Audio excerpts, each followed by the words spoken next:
Hello everyone, once again it's me, Jeff Donnelly, the author of Raw Motion, Political Repression, The True Tale of Massachusetts Bohemian, detailing the corruption that I faced when I was 25 years old running for Congress in Massachusetts. So, as you're aware, if you've watched any of the other videos, I've been talking about corruption in Massachusetts for a while now, false criminal charges and such like that. So this right here video is going to be me reading and talking about a motion to dismiss that I filed in Palmer District Court.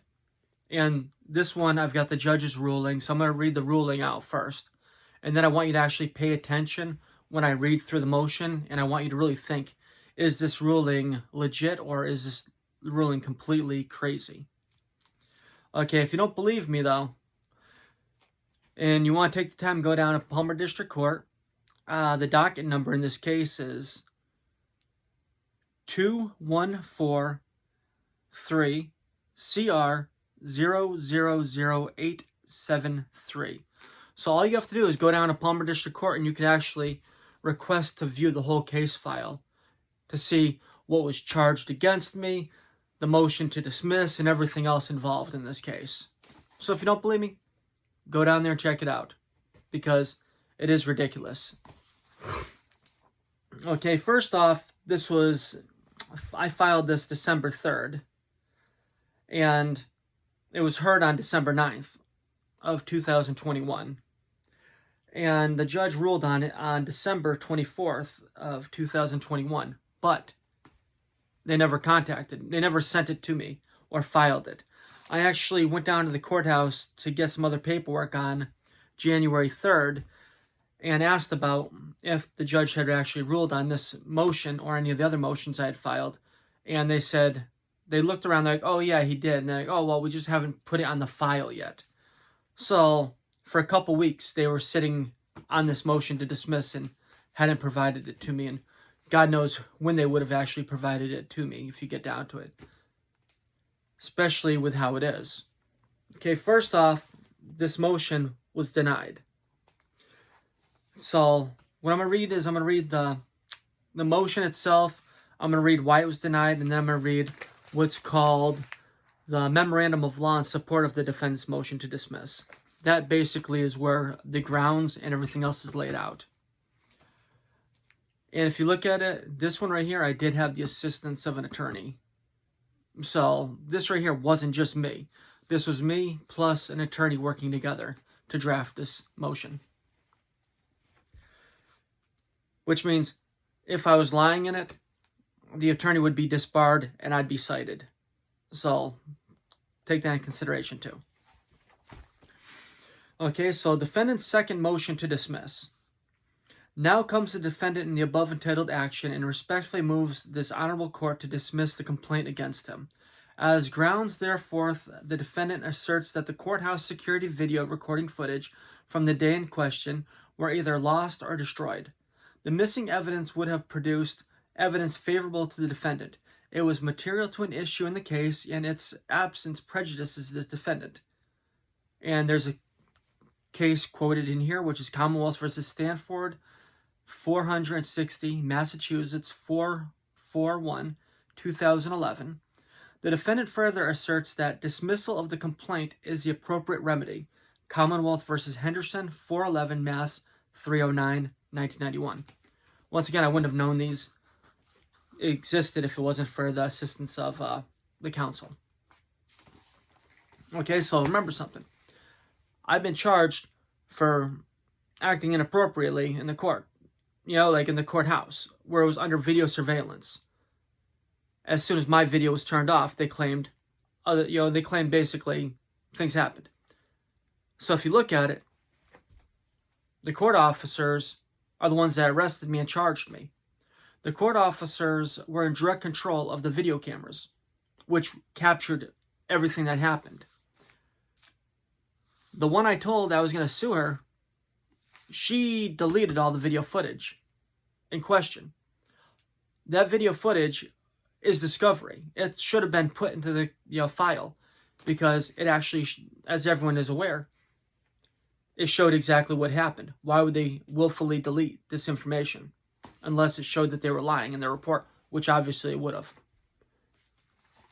Okay, so the judge ruled, he denied the motion, and he's like, the video was not in the care, custody, or control of the prosecutor or police.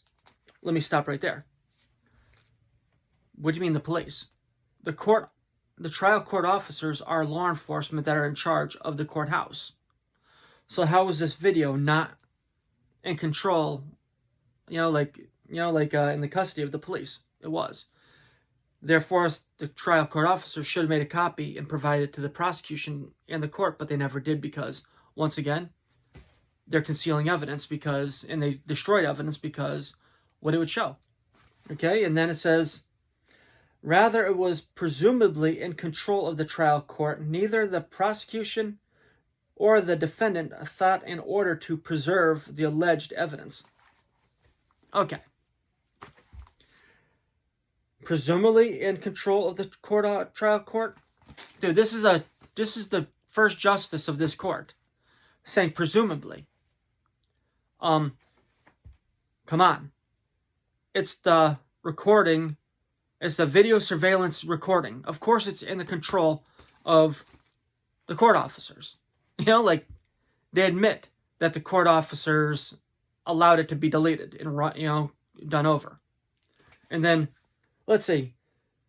Neither the prosecutor or the defendant thought in order to preserve the alleged evidence. What do you mean alleged? There is no allegation of this being evidence. Anyone who's got any kind of brain cell understands, I guess not Michael McCauley or whatever, justice, but anyone who has any common sense understands that if there's video footage of something happening, that right there's not alleged evidence. That is evidence of something happening or not happening in this case. When a police department goes in and investigates a situation, the first thing that they do is, if there's a copy of a video recording of that incident happening, they get a copy of that recording in order to use for evidence in the case. Why do you think that there's video footage released when people steal from Stop and Shop, like just happened recently, and they show a picture of the person's face saying, we're looking for information on this person? Or any other situations where something happens and there's a video footage covering it. And the courthouse, everyone knows that the courthouse is under video surveillance, including this judge. But no. Why? Because corruption. Okay, so right there. So now let's get into the fun part. And really pay attention to this and ask yourself if this motion should have been granted. Like me, love me, hate me, I don't give a shit. I just ask you to pay attention and just ask yourself if this is right or wrong. Okay, so Commonwealth versus Jeffrey Donnelly, memorandum of law in support of defendant's motion to dismiss. Introduction. The defendant in the above entitled action moves that this honorable court dismiss the complaint against him. The defendant asserts that the lost or destroyed video recording of the alleged incident would have produced favorable evidence to him, is material, and its absence prejudices him. As such, he asserts that the complaint against him should be dismissed. Pretty simple. They deleted evidence that would have helped me and showed that I was not guilty, and they deleted it. So because they did something bad, which is actually illegal, the charges should be dismissed just upon that aspect alone. Remember, the other motion I filed gave all the other reasons why it should have been dismissed, which they refused. Okay, so facts.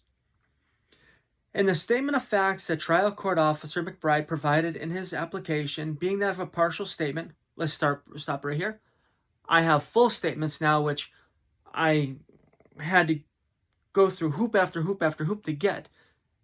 And those statements should have automatically been given to me for automatic discovery, but it took a judge's order to the prosecution. Then, I guess the trial court refused to provide the prosecution with that, to provide me. And then the prosecution had to file a motion with the court, to make the trial court security provide the statements to them to provide to me. And those are doozies because they completely contradict everything that these people are saying in their partial statement. Because they, once again, when they filed out those a couple days later, they realized, oh shit, we're under video surveillance. We have to make some stuff up. Like, yeah, okay. Because they figured that the videos were going to be saved, even though they, their head security person is the one that deleted it. Okay.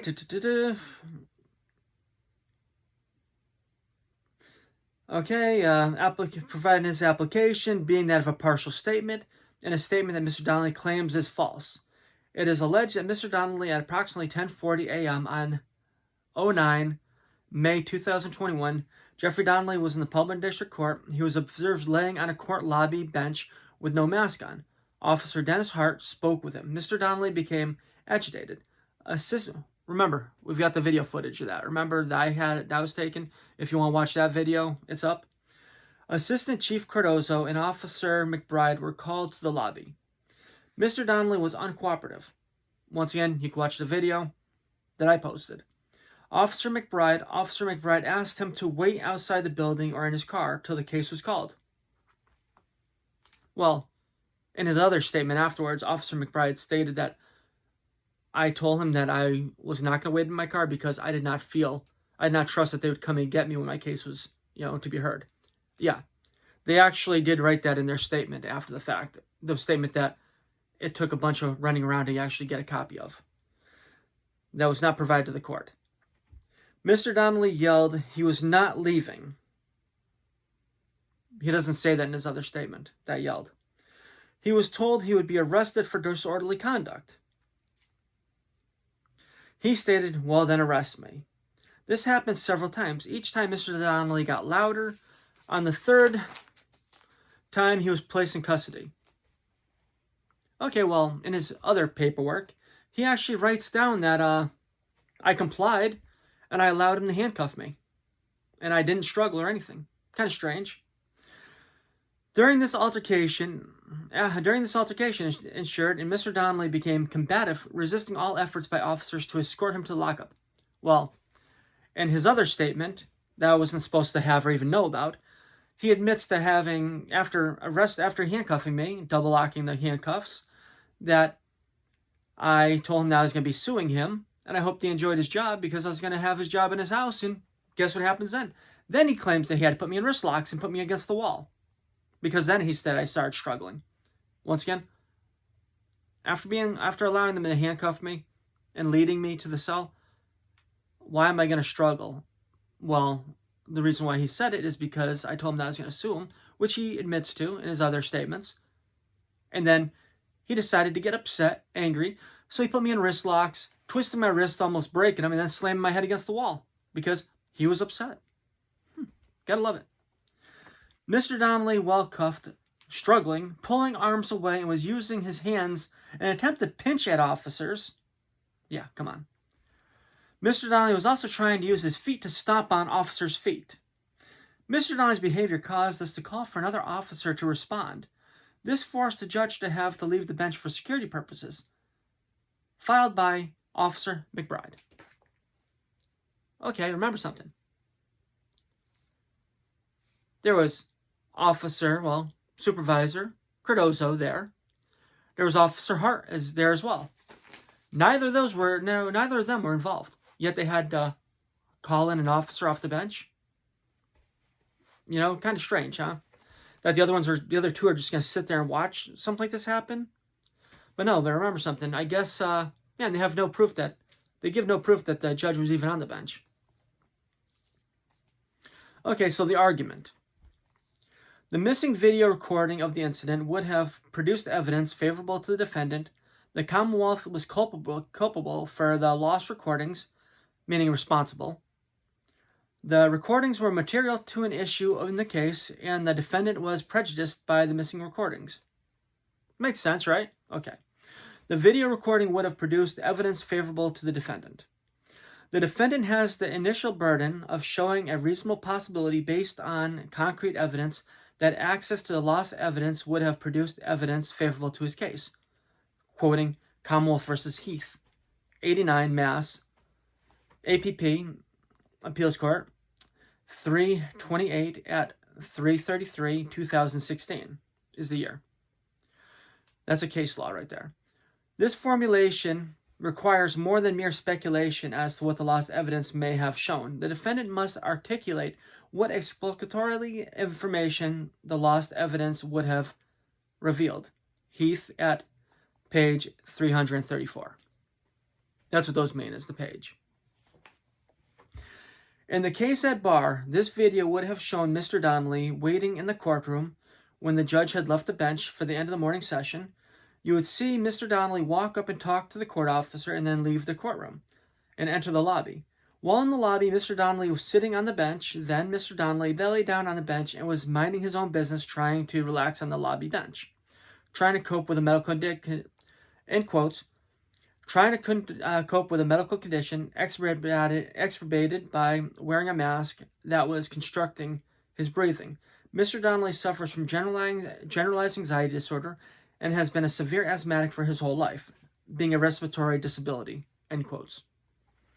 Mr. Donnelly was then approached by a trial court officer, and then the video would show Mr. Donnelly sit up, video would show court officer walk away, then it would show Mr. Donnelly walk over to the court officer and then talk to court officer and then take off his mask and walk back to the lobby and sit down. Next, you would see Assistant Chief Cardozo walk over to where Mr. Donnelly was sitting and see Mr. Donnelly stand up, and with a distance of around 6 feet between them, once again, that was actually admitted to in the other statements I was able to get, is that there was six feet between the parties. Plus, you can see that in the video that I already posted. Let's get back to it. You would see Mr. Donnelly and Assistant Chief Cardozo have a normal conversation.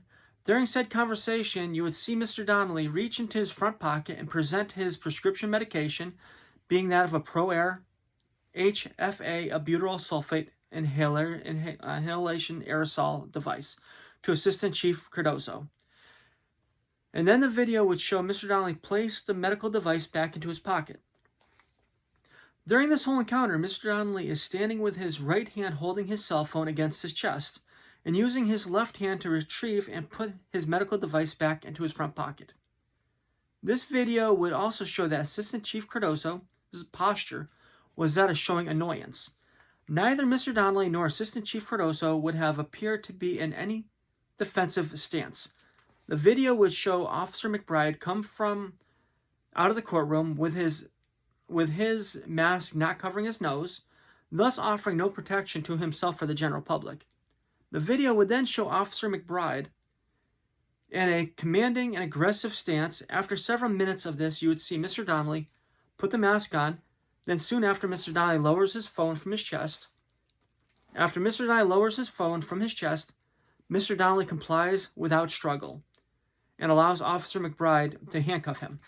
Remember something, this right here was written well before I got a copy of their internal reports, which actually state this. After Mr. Donnelly's handcuffed behind his back, the video would then have showed Officer McBride slam Mr. Donnelly into the wall head first, while at the same time applying an unnecessary amount of pressure to Mr. Donnelly's wrists, while another larger officer also grabs hold of Mr. Donnelly, and they pick Mr. Donnelly up and bring him to the elevator. From the elevator, you would see officers slam Mr. Donnelly's head into the side of a metal cell door, part where the locking bolt enters the wall. Once in the cell, you would see the two officers pick Mr. Donnelly up and slam his knees onto the metal bed. Okay? In their internal reports, one of them says that I complied and kneeled on the bed. The other one said that they picked me up and placed me on my knees, on the metal bed. Yeah, they slammed me. That's also why I have the medical records showing that I had bruised wrists. My bones, my wrists were bruised, and the bones, my knees were bruised. Which they admit to, at least making it sound nice how they admit to what happened. Okay, and slam his knees onto the metal bed, and slam his head into the cell wall at an awkward angle, twisting his back, with one officer placing his knee into Mr. Donnelly's hip while emptying Mr. Donnelly's pockets, and then the officers removed Mr. Donnelly's boots and placed leg shackles onto Mr. Donnelly's ankles and left the room with Mr. Donnelly with his hands handcuffed behind his back and legs in shackles, while a noticeable respiratory distress. Remember, I'm a severe asthmatic here. I already told him, as you've seen in the video that I posted, that I was in respiratory distress. I was having a hard time breathing. Yet they're leaving me with leg irons on, with my hands behind my back, not allowing me to really open up my chest and be able to, get as much breathing as I could. Scumbags, plain and simple. At no time appearing to be a threat to the officers involved. You would also see the court officers enter Mr. Donnelly's bag and read his legal paperwork. Once again, that's highly illegal right there. This is a big issue because Mr. Donnelly was acting as his own attorney, and his legal papers are private. Also to note, you would not see other officers checking in on Mr. Donnelly, nor did the officers provide Mr. Donnelly with a phone call as required by Massachusetts general law. Even though Mr. Donnelly was held for over 4 hours in the holding cell, during the encounter in the lobby, you would also see a woman just sitting with her legs crossed on her, playing on her phone. This video would have cleared Mr. Donnelly because it would have proven that the court officer had lied in his application for Mr. Donnelly to be charged. Once again, you would have seen people just paying no mention at all. So how do you have disorderly conduct if people aren't paying attention? You don't. Okay, then the Commonwealth was culpable for the lost recordings. The Commonwealth has the affirmative duty to preserve evidence for the defendant to inspect and or examine such evidence if he so chooses. Heath at page 336. Although there is no allegation or evidence that the Commonwealth or the court officers destroyed the recordings or otherwise acted in bad faith to keep the recordings from the defendant, the Commonwealth and the court officers were negligent in not securing the recordings. Negligence in securing the evidence, though less egregious than bad faith, still establishes culpability on the part of the Commonwealth. Heath at page 337. The lawyer didn't want me to put in that I believe that it was intentional because negligence worked just as well in this situation. The recordings were material to the issues in this case. The materiality of the recordings is clear. The charges against the defendant stem from what he allegedly did while he was in the courthouse lobby. Mr. Donnelly denies that he did what is being claimed against him. The fact of the matter is, when asked to put on his mask, Mr. Donnelly respectfully declined, as was not only his right per state and federal laws, but also informed the officers as to the reason, a medical condition protected under the Americans with Disabilities Act, why he was not wishing to put on the mask, as well as informing the officers that he was fully vaccinated and that the governor's mandate was over. But Mr. Donnelly also stated that if the court officers ordered him to put on his mask, that he would comply with the order, even if he felt it was unlawful. And once the assistant chief ordered Mr. Donnelly to put on the mask, Mr. Donnelly immediately complied. It was only after Mr. Donnelly explained that he was going to be taking proper legal actions against the assistant chief that Mr. Donnelly was arrested and assaulted. As the video clearly would have shown Mr. Donnelly wearing a mask when he was arrested and assaulted, proving that he was complying. But even though Mr. Donnelly was being falsely arrested and assaulted, Mr. Donnelly complied with the officers. The recordings are also material in that they could have been used to impeach the credibility of the court officers. If the contents of the recordings differed in any way to the written statements or trial testimony, the recordings would have been used to make their testimony less credible to a jury. Remember, at this time, I had no access to any of these statements that they made. I had no ability to even know that these statements were made. Okay, the defendant was prejudiced by the recordings not being produced. The defendant's defense is that he denies committing the crime as alleged in the complaint, while he can stand on his plea of not guilty, rest on the possibility that the Commonwealth has insignificant evidence to establish beyond reasonable doubt that he committed the offense, and not put forth the defense. The defendant has a right to present evidence in his own defense. However, the absence of the recordings denies him the most concrete evidence to contest this charge, proof he did not disrupt a court proceeding. Heath at 338, page 338. Another avenue of defense available to the defendant would be to impeach the credibility of the court officers to the point where there is a reasonable doubt as to whether the defendant committed the offense. This avenue is essentially blocked, however, due to the missing recordings. As stated earlier, if the contents of the recordings differed in any way to the witnesses' written statements or trial testimony, the recording would have been used to impeach their testimony. With the recordings not available, the success of such impeachment would be remote at best. Once again, A. Heath, case law, at page 338. Dismissal of the complaint is the appropriate remedy. Dismissal of the complaint is within the discretion of the judge where, after properly weighing the relevant facts, the missing evidence creates a strong possibility of prejudice to the defendant. Commonwealth case law, Commonwealth versus Henderson, 411, Massachusetts, 309, 1991. As stated earlier, the missing recordings prejudice the defendant. Considering other factors, the missing evidence creates a strong possibility of prejudice to the defendant. The only evidence against the defendant comes from the contents of the video recording. There is no evidence the defendant admitted to committing the charged offense other than the witness that allegedly took the defendant into custody. The only people who can testify as to what the defendant did are the court officers and the defendant himself. Witness credibility is of paramount importance in this case. The missing recordings hamper the defendant's ability to impeach the Commonwealth's witnesses. The fact that only X amount of people can testify as to what the defendant said creates another strong possibility of prejudice. The court officers are the first members of the court staff the public comes into contact, and as such are cloaked in an aurora of credibility. They are also law enforcement officers. Remember what the judge said?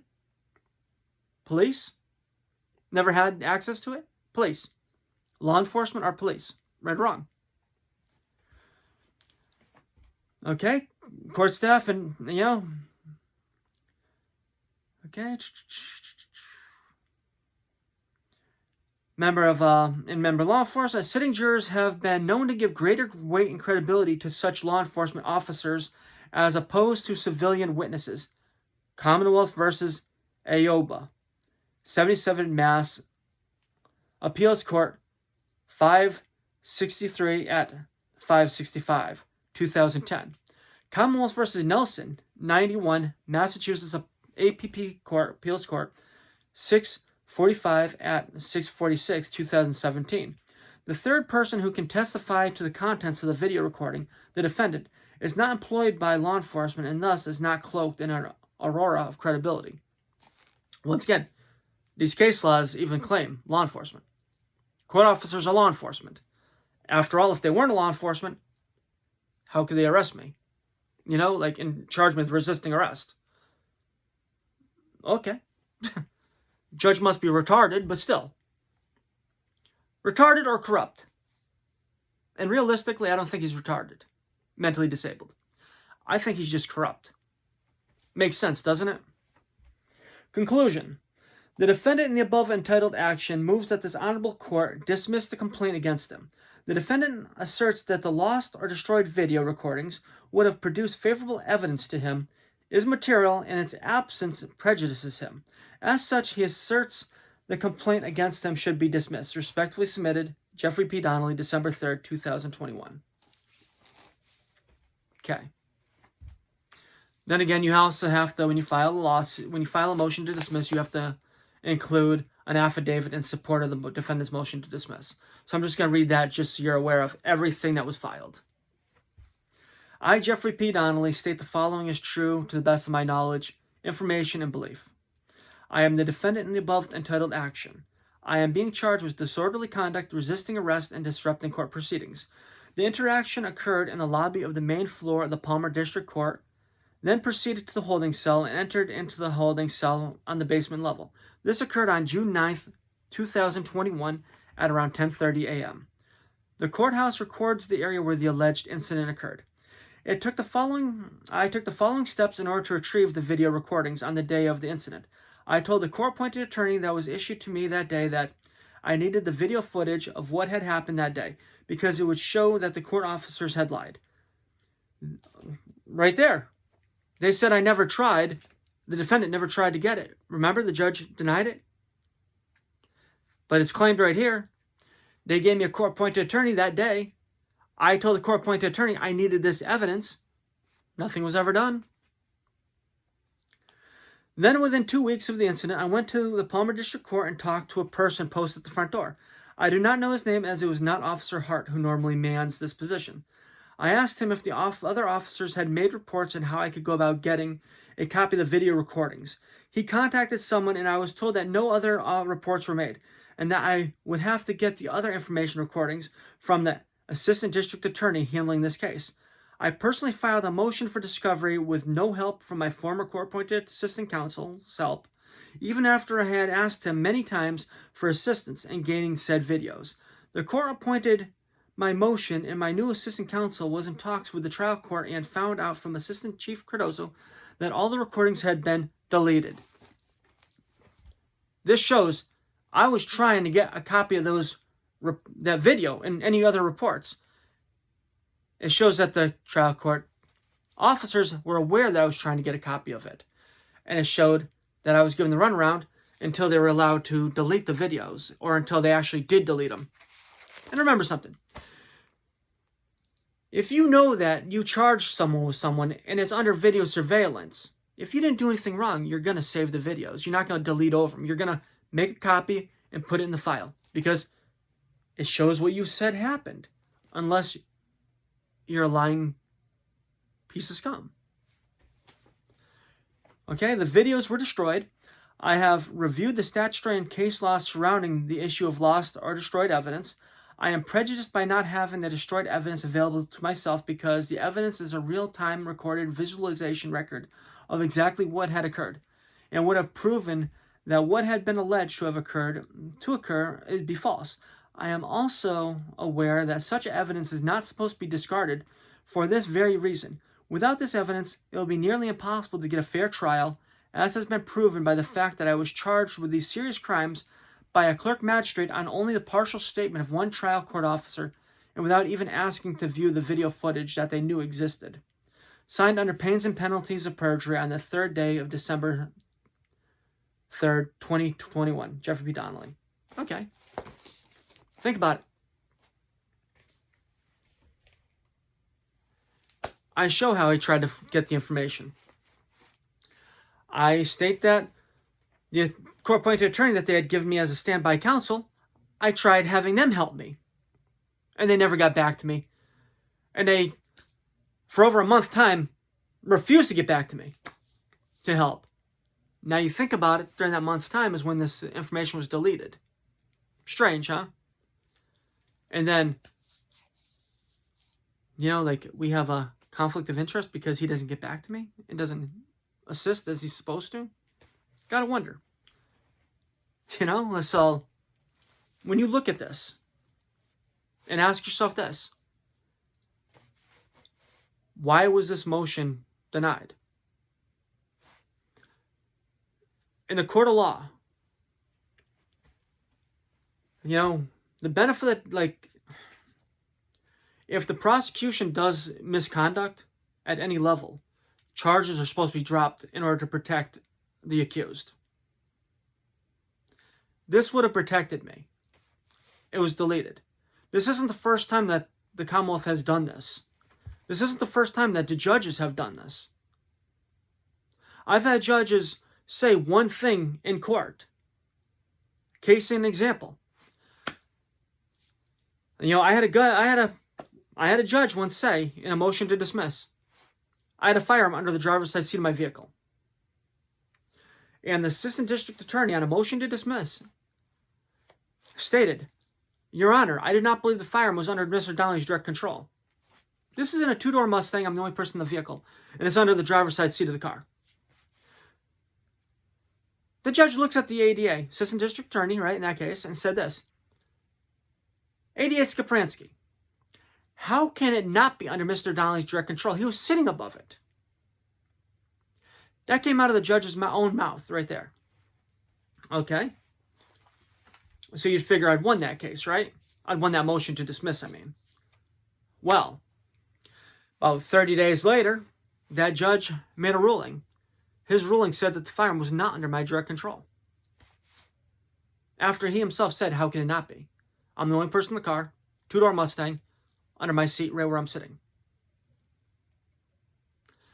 And he has stated himself, how could it not be under my direct control? But 30 days later, he rules that's not under my direct control. Guess what happened with that judge, though? That one? Well, the governor's council, which is a bunch of Democrats, and I believe it was a Democrat governor at the time, pushed him forward, and now he's a Superior Court judge. Promoted. Kind of strange. There's actually a handful of other issues where the judges have done the exact same thing. During the hearing, they say one thing, and then when they rule on it, they rule completely separately than how they stated in open court. I've got video footage of this. I've got the video hearings of those cases too. Proving what I'm saying right now. If you don't believe me on any of this, reach out to me. If you're local, I'll meet up with you. I'll show you the documents. I'll show you the paperwork. I'll show you the court recordings even. I have nothing to hide. I am putting this out here in order to reach out to everyone and let people know exactly what's going on, how corrupt the system is in Massachusetts. All of this happened because I ran for office before as a common sense Republican in Massachusetts. I believe in being there for everyone. I believe in bringing people together. I don't give a shit if you're a Democrat, Republican, Independent, or a Jehovah's Witness who don't vote at all. I'm there for everyone.